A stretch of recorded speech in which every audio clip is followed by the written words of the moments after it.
Hi friends, അസ്സലാമു അലൈക്കും and welcome back. ഇന്ന് നല്ലൊരു വെജിറ്റബിൾ കറിയുടെ റെസിപ്പിയാണ്, മസാല കറിയുടെ റെസിപ്പിയാണ്.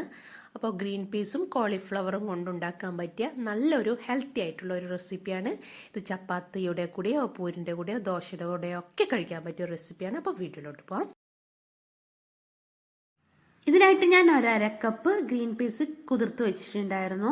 അപ്പോൾ അത് കുതിർത്ത് വേവിക്കുകയൊക്കെ ചെയ്യുമ്പോഴേക്കും ഒരു കപ്പ് ആയിട്ട് മാറിയിട്ടുണ്ടാവും.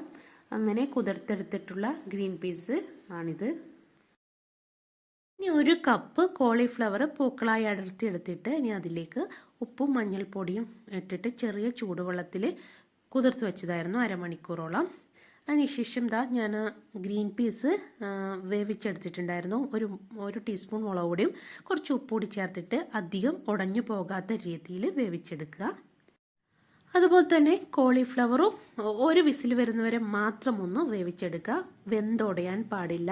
നമുക്കിത് ഫ്രൈ ചെയ്തെടുക്കാനുള്ളതാണ്. ഇത് ഞാൻ കോളിഫ്ലവർ വേവിച്ചെടുത്തിട്ടുണ്ട്. ഇനി ഇതിലേക്ക് ഒരു ടീസ്പൂൺ മുളക് പൊടിയും ഒരു 1/4 ടീസ്പൂൺ മഞ്ഞൾപ്പൊടി, ഒരു അര ടീസ്പൂണോളം ഗരം മസാല പൊടി, ആവശ്യത്തിനുള്ള ഉപ്പ് ഇത് കൂടി ചേർത്തിട്ട് ഒന്ന് മിക്സ് ചെയ്തെടുക്കുക. ഇനി നമുക്കിതൊന്ന് ഫ്രൈ ചെയ്തെടുക്കണം. അതിനു വേണ്ടിയിട്ട് ഞാൻ ഓയിൽ ചൂടാക്കി എടുത്തിട്ടുണ്ട്. അത് നന്നായി ചൂടാക്കിയ ശേഷം ഇതിലേക്ക് നമ്മുടെ കോളിഫ്ലവർ മസാല പുരട്ടി വെച്ചിരിക്കുന്ന കോളിഫ്ലവർ ചേർത്ത് ഒന്ന് ഫ്രൈ ചെയ്തെടുക്കുക. വീഡിയോ സബ്സ്ക്രൈബ് ചെയ്യാത്തവരാണെങ്കിൽ ഒന്ന് സബ്സ്ക്രൈബ് ചെയ്ത് വെക്കണേ. കൂടാതെ ഇഷ്ടപ്പെടുകയാണെങ്കിൽ ലൈക്ക് ചെയ്യാനും ഷെയർ ചെയ്യാനും കമൻറ്റ് ചെയ്യാനും മറക്കല്ലേ. ഇത് കുക്കായതുകൊണ്ട് പെട്ടെന്ന് തന്നെ ഇത് ഫ്രൈ ആയി കിട്ടും. അപ്പോൾ ഇത് ഫ്രൈ ആയിട്ടുണ്ട്. ഇനി നമുക്ക് വേറൊരു പാൻ വെക്കാം. ഇത് മാറ്റിയിട്ട് ഞാനിപ്പോൾ വേറൊരു പാൻ വെച്ച് കൊടുക്കുകയാണ്.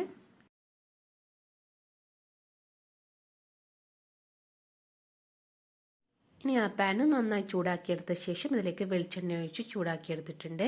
ഇനി ഇതിലേക്ക് ഒരു ടേബിൾ സ്പൂണോളം വെളുത്തുള്ളി, ഇഞ്ചിയും പച്ചമുളകും കൂടി ചേർന്നുള്ള ഒരു പേസ്റ്റ്. ഒരു പച്ചമുളകാണ് ചേർത്ത് കൊടുത്തിട്ടുള്ളത്.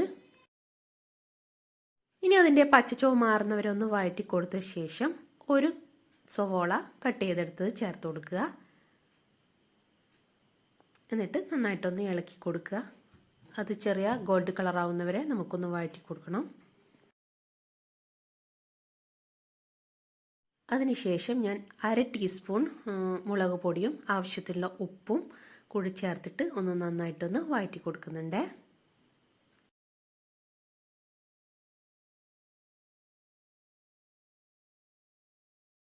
സവോള നന്നായി വാടിയതിന് ശേഷം ഇതിലേക്ക് ഒരു ചെറിയ ടീസ്പൂൺ സോയാ സോസും അതേപോലെ തന്നെ 1.5 ടീസ്പൂണോളം ടൊമാറ്റോ സോസ് കൂടി ചേർത്ത് കൊടുക്കുക. അതിനുശേഷം ഇത് നന്നായിട്ടൊന്ന് ഇളക്കി കൊടുക്കുക.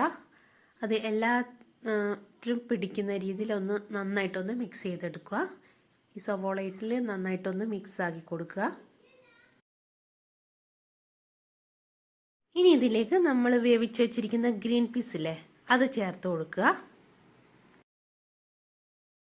അതിനുശേഷം അതൊന്ന് ഇളക്കി കൊടുക്കുക.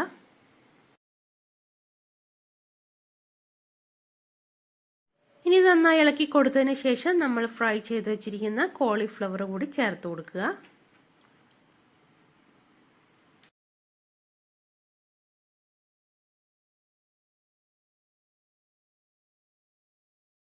ഈ കോളിഫ്ലവറും നന്നായിട്ടൊന്ന് മിക്സ് ചെയ്തെടുക്കുക.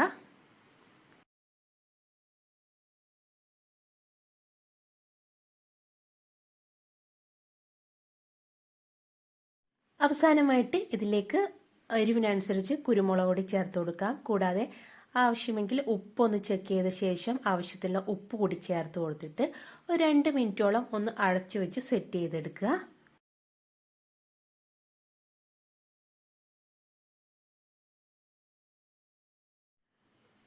അപ്പോൾ ഞാനൊന്ന് അടച്ചു വെക്കുന്നുണ്ട്. ഒരു 2 മിനിറ്റോളം അടച്ചു വെക്കുക. ഇപ്പം ഞാനൊന്ന് ഓപ്പൺ ചെയ്ത് നോക്കിയ ശേഷം നമ്മുടെ അടിപൊളിയായിട്ടുള്ള കോളിഫ്ലവർ നിലക്കടല മസാല കറി റെഡി ആയിട്ടുണ്ട്. നല്ല ടേസ്റ്റിയാണ്. അപ്പോൾ എല്ലാവരും ഒന്ന് ട്രൈ ചെയ്ത് നോക്കുക. വീഡിയോ ഇഷ്ടപ്പെടുകയാണെങ്കിൽ ലൈക്ക് ചെയ്യാനും ഷെയർ ചെയ്യാനും സബ്സ്ക്രൈബ് ചെയ്യാനും മറക്കല്ലേ. നല്ലൊരു വീഡിയോ ആയിട്ട് ഇൻഷാ അല്ലാഹ് വീണ്ടും കാണാം. ബൈ.